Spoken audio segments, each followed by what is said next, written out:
Selecting my workspace name, then I will select my semantic model and click on this magic button. And here we go! A refresh request has been submitted. I can verify in my workspace that it is really working and my model is getting refreshed. This is a small semantic model, and you can see that this refresh has been completed and this current time. This magical button is not a Power Automate button, but it is using a latest feature called UDF. In this video, let's enable this functionality.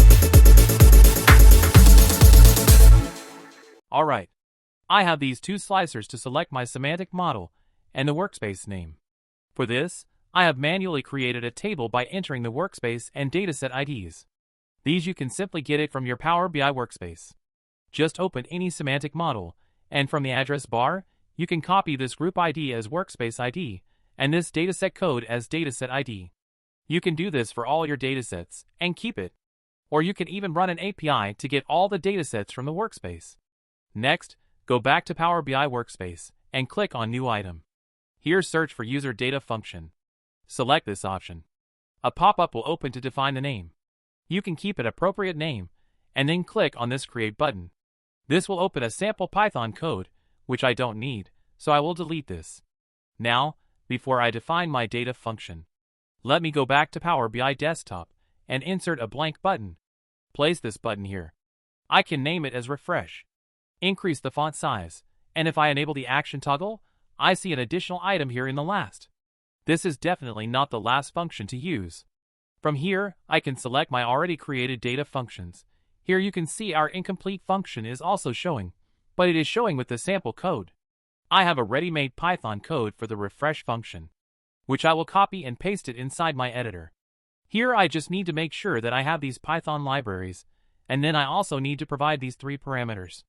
Generating this kind of Python codes are super easy. You can use any Gen AI tool and get it immediately. But I will add this code in the description box.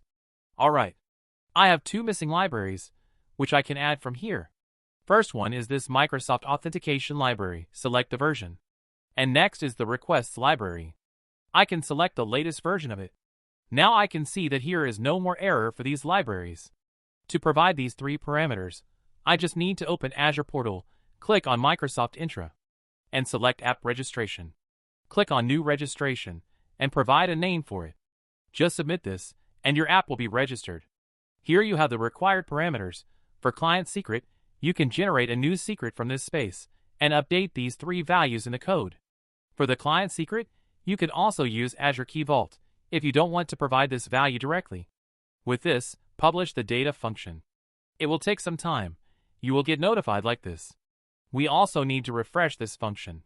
Now if I go back to my Power BI desktop, select the data function, I can see that I have this trigger refresh function, which I can now import. With this, I need to provide these three parameters, which I already have created in my custom table. I will select Workspace ID and provide the ID. Since we will select from the slicer, it will automatically take the selected Workspace ID. Similarly, we'll provide the Data Model ID, and then we have also added the refresh gap limit as wait time in minutes, so that you don't accidentally do multiple refreshes. Now all set for testing. I will select a semantic model, and before I hit the refresh button, let us check the status of this model in the workspace. Here you can see that last refresh was failed. Go back to desktop and hit the refresh button.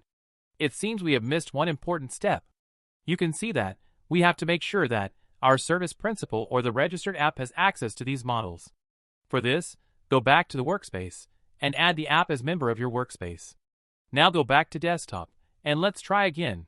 Now we got the status as refresh request submitted. We can verify from the workspace. And yes, here it has started refreshing. Meanwhile, if you try one more refresh, you will get this pop-up because we have set wait time between triggers. Alright, this UDF has tremendous capabilities, and we will post more videos on this topic. Thanks for watching. If you like this video, please hit the like button.